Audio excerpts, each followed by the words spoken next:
Hello, good evening, and thanks for watching the news on Times Television, TTV, with me, Eric Nsikiti. First, the headlines.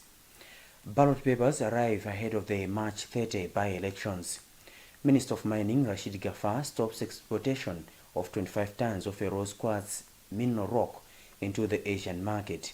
And Parliament adjourns sign die after 5 weeks of discussions. We have this plus many other stories. Please do stay with us.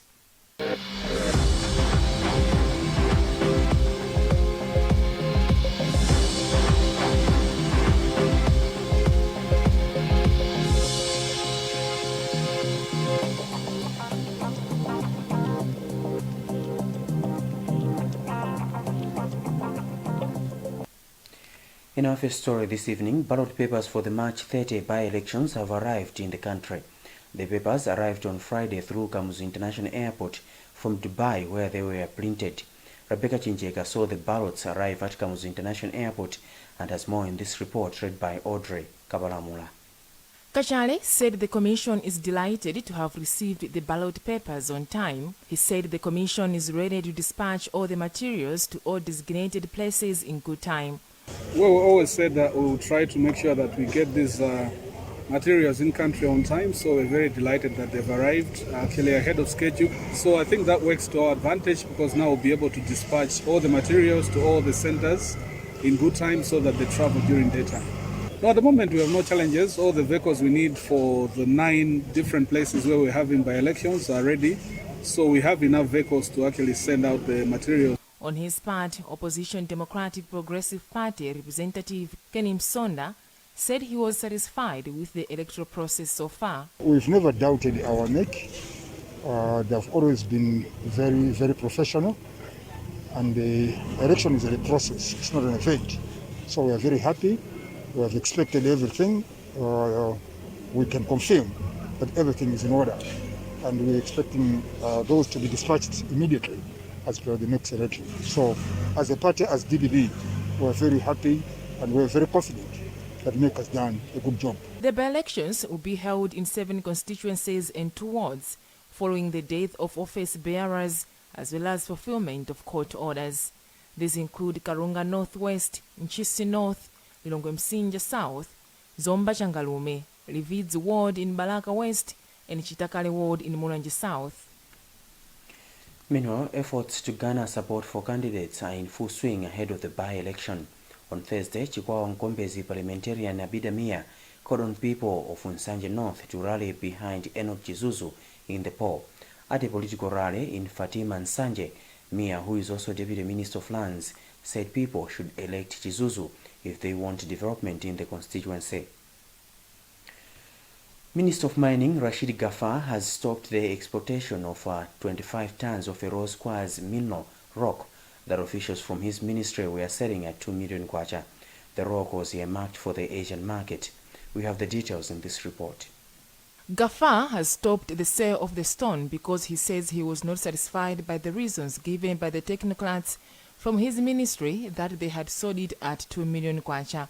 Gafar wants to find out the true value of the rock because he says such rocks can fetch as high as 170 million kwacha. Regional geologist in the Ministry of Mining, Samuel Sakuta, says the rock was government property after it was confiscated from 3 Chinese nationals. He says the rock was up for sale after inspection by the ministry, but many possible buyers shunned it until one offered to buy. Sakuta. Its best value, I believe. Red rose is called rose quartz. Is sold at $8 per kilogram. White quartz is sold at around $6 per kilogram at the best quality. We don't know what quality that one is. Experts have to check. How they came to the value of 2 million kwacha, I don't know. That is my directors. I want to see what is the real value. I believe it is 25 tons. If it is 25 tons, if it is the best value, at $8 or $6, that is about 150 million kwacha, or around there. If it is not of good value, let's just say half, that's 75 million kwacha. So how they came to a value of 2 million kwacha, these are facts that I'm telling you. He added that they measured and inspected the rock and it was valued at 2,100,000 kwacha, and one person showed interest to buy the rock, hence it was sold. But the Minister of Mining says he's not happy with the price the mineral rock was sold, saying it is too little. Church and Society of Livingstonia Synod Moses Nkandawire said what the minister has done is commendable.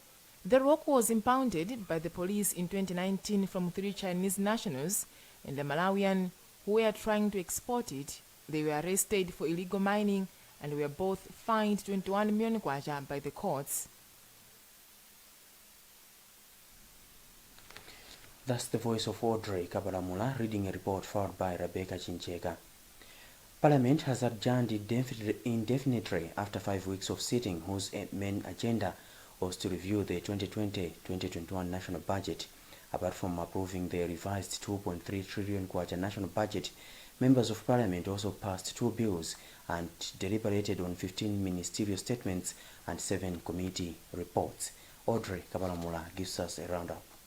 Leader of Opposition Kondwan Nankuma expressed worry over excessive borrowing by the government from domestic financial institutions, claiming it will affect their operations. Over 600 billion, which is not looking good at all. Now, in a country whereby we are thriving on domestic borrowing, inflation rates remain high, prices of essential commodities normally goes up. Now, this is the reason why I was asking the Minister of Finance to say that, yes, we understand that we have this pandemic, the COVID-19, that has wreaked havoc on the country's economy, but this government should try as much as possible to live within the means. Nankuma also cautioned the government against exporting this year's maize produce, stressing that some parts of the country have already started facing effects of climate change and that they would need social and economic support. He also said the government should review the COVID-19 cash transfer program, alleging that it did not target the deserving people as well as low-income households. Leader of the House, Richard Chimwendobanda, hailed the House for being able to participate in the deliberations amidst COVID-19 challenges. To be honest with you, it has been a successful time in Parliament. All the bills that came have been passed, ministerial statements have been passed. The main issue of budget review was done. Critical issues have been raised. I'm so much happy that members gave themselves to the business of the House. I'm also happy with the collaboration with my fellow leaders in the House, where we're able to work and address issues that have been affecting us in the House for the past 5 weeks. Meanwhile, Speaker of the National Assembly has threatened to take action on lawmakers who were absent during deliberations without proper reasons. During the meeting, the House also invited President Lazarus Chakwera to answer questions as per Section 89 of the Constitution. Vice President Saulos Chilima was also in the National Assembly in his capacity as Minister of Economic Planning and Development and answered questions.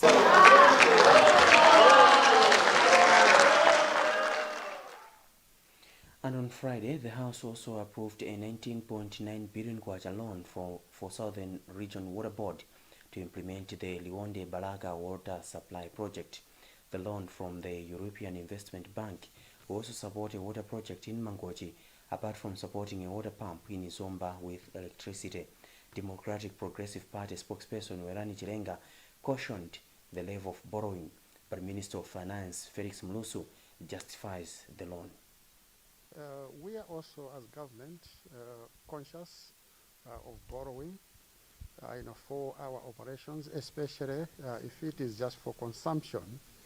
But where we have critical projects, to do, and we do not have resources of our own, we cannot just sit by and, see our people suffer when there are facilities available out there, which, we can access for us to be able to provide the basic, social services which our people, want. So we believe that we have to invest for the benefit of the people. And where it's necessary, we will obviously have to borrow if our resources cannot meet that. Obviously, these resources we are borrowing, and I must also just maybe make a slight correction that we are really not borrowing locally for this particular project. There's a bit of money which we are putting in ourselves as government to facilitate the project, but for the actual infrastructure, this is where we have gone outside to borrow this money for the project. Well, this is the news on Times Television, TGV. We'll be back with more after this break.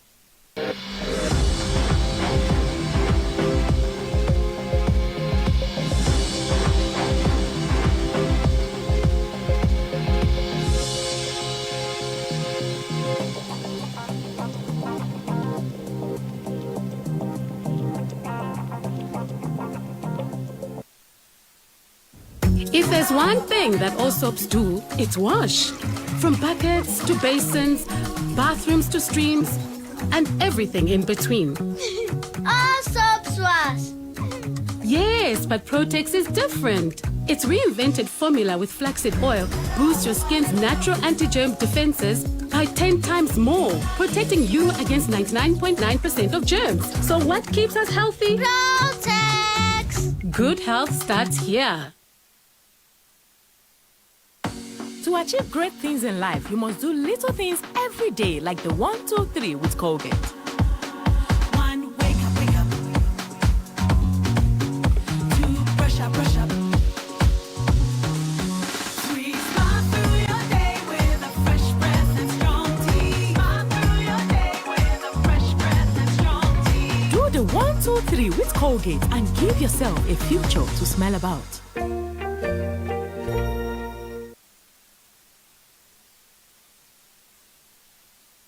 Define your surroundings with the color of your choice. Make it warm, creative, friendly, and vibrant.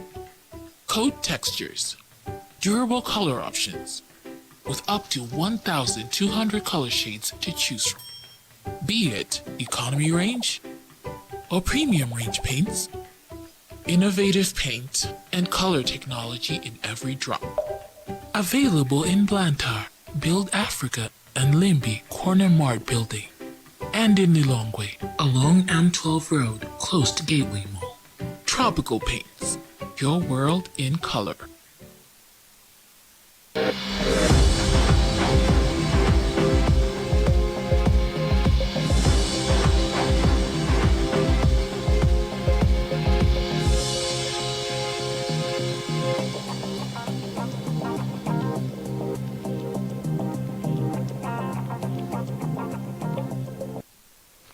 Welcome back, and still in the news, mental health experts have warned of devastating effects if Malawi continues to pay little attention to psychiatric-related illnesses. The experts also fought government's failure to hire enough personnel in the sector. Reports indicate that Malawi has one of the highest vacancy rates in the mental health field. Sam Kalimira reports.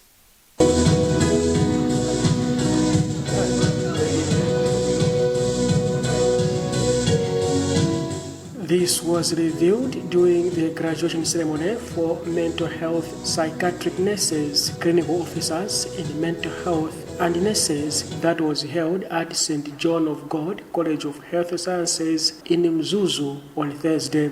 The institution's director, Charles Masulani, complained that out of the country's population, estimated at 18 million people, the country has only 3 mental hospitals, which are not enough. Masulani said this has a negative impact to the country's development, adding that only citizens that are in good health contribute positively to the country's development. He then said it is worrying that during recruitment of health cadres by the government, mental health experts are seemingly sidelined. It is a crisis, and like calling it, it is a bomb that we are sitting on, because apart from these acute presentation of mental illnesses as people in town, there are also other people that are struggling with the mild form of mental illness like depression.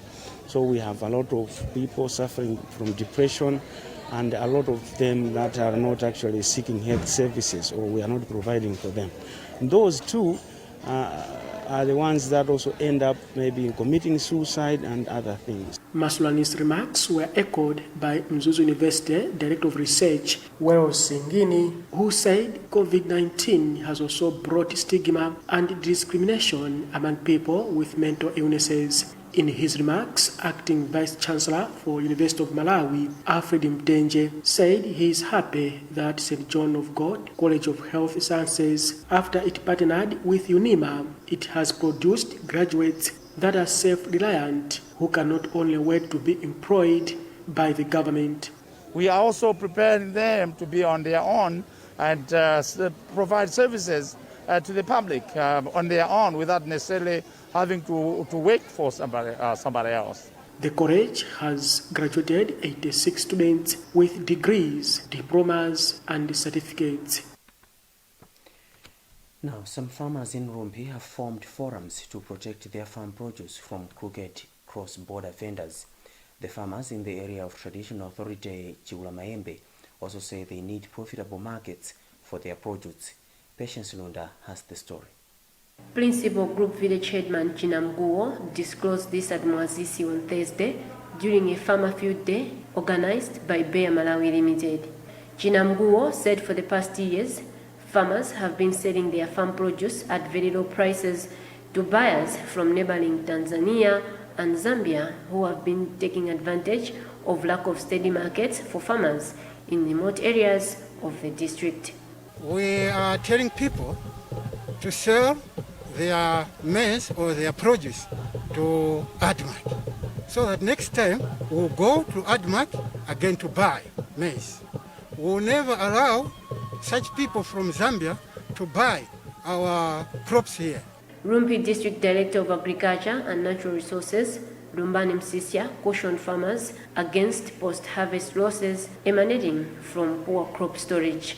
Msisia said the district is expected to harvest more produce this year. We're also warning our farmers that they should not oversell the maize, but they should keep enough for them to take them through. Bayer Malawi Limited sales manager for the North, Precious Soko, commended government for effectively implementing this year's affordable inputs program. We are working hand in hand with the government, and we are also working hand in hand with various stakeholders in ensuring that families in Malawi are food secure as well as health. A total of 46,000 farmers benefited from this year's affordable input program, against 15,000 farming households who benefited from the same program last year in Rumpi district. In other news, Water, Environment and Sanitation Network has presented a petition to Parliament demanding a standalone Ministry of Water. Officials from the network say a separate water ministry would help the government pay enough attention to the water sector. National Coordinator Willis Mandira has also asked for a 10% increase to the water budget.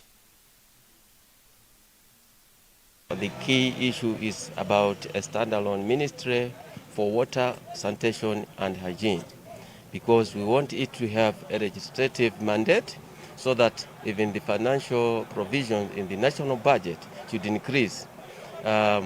Once the financial provisions in the budget is increased, we think that as a country we should be able to improve on the services as well as aiming at attaining the Sustainable Development Goal number 6.1 and 6.2 by the year 2030.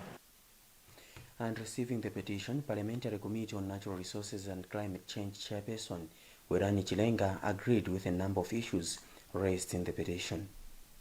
Their petition has got issues that are very genuine, and I think as a committee we are in total support with most of their resolutions, maybe apart from one where they are saying that in terms of borehole fund, the selection of the borehole sites should be done by technocrats. No, that one we do in consultation. Us as parliamentarians, together with the communities, we are the ones who know where those boreholes can be. Apart from that, the rest of the issues are very genuine. they are talking of a standalone ministry. Water is very important. Water is life, and as a country we are lagging behind. We need a ministry on its own indeed, which can look after these issues of water, rather than just moving the department from Ministry of Agriculture, Ministry of this, Ministry of that. It is not helping the country. And that's the news for now, but before we go, the headlines once again. Ballot papers arrive ahead of the March 30 by-election. Minister of Mining Rashid Gafar stops exportation of 25 tons of a Rose-Quartz mineral rock into the Asian market. And Parliament adjourns sign die after 5 weeks of discussions. You've been with me, Eric Nsigiti, but remember you can get more on these and other stories by visiting our website www.times.mw, liking our Facebook page Times 360 Malawi, and following us on Twitter at Times 360 Malawi. Good evening.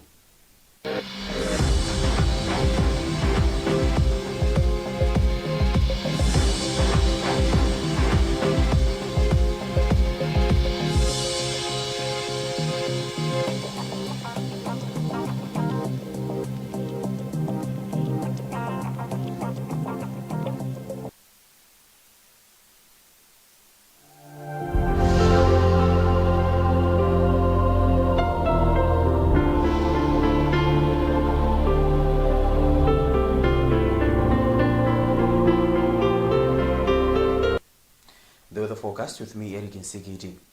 Expect localized thundery rain showers over Malawi due to broad rain belt over the country. In the Shire Valley, partly cloudy and warm tonight and during morning. Expect partly cloudy conditions with rain showers over few areas during the afternoon. Southern Highlands expect mild and partly cloudy conditions with rain over few areas tonight and during morning. It will be partly cloudy with isolated rain and thunderstorms later during the day. Central areas cloudy with thundery rain showers tonight and in the morning. Expect localized heavy thunderstorms and rain during the afternoon. Lakeshore areas cloudy with locally heavy rain and thunderstorms tonight and during morning. Cloudy and hot with thunderstorms and rain showers over more areas during the afternoon. Northern areas expect cloudy conditions with rain during the morning and tonight. It will be cloudy with locally heavy rain and thunderstorms over most areas later in the day. Forecast temperatures in Gabu minimum 24 degrees Celsius and maximum 33 degrees Celsius. Blantyre minimum 18 degrees Celsius and maximum 27 degrees Celsius. Lilongwe minimum 17 degrees Celsius and maximum 26 degrees Celsius. Mangochi minimum 22 degrees Celsius and maximum 30 degrees Celsius. Also in Zuzu minimum 16 degrees Celsius and maximum 25 degrees Celsius. Wind variable but gusty and strong in stormy areas. Forecast for Sunday, expect rainy weather with thunderstorms over more areas. Let's wind up with our times for sunrise and sunset for tomorrow. In Nzuzu, the sun will rise at 12 minutes to 6 and set at 8 minutes to 6. In Lilongwe, the sun will rise at 11 minutes to 6 and set at 6 minutes to 6. In Lastra here in Blantyre, the sun will rise at 4:45 and set at 12 minutes to 6. That was the weather forecast with me, Eric Nsigiti. Good evening.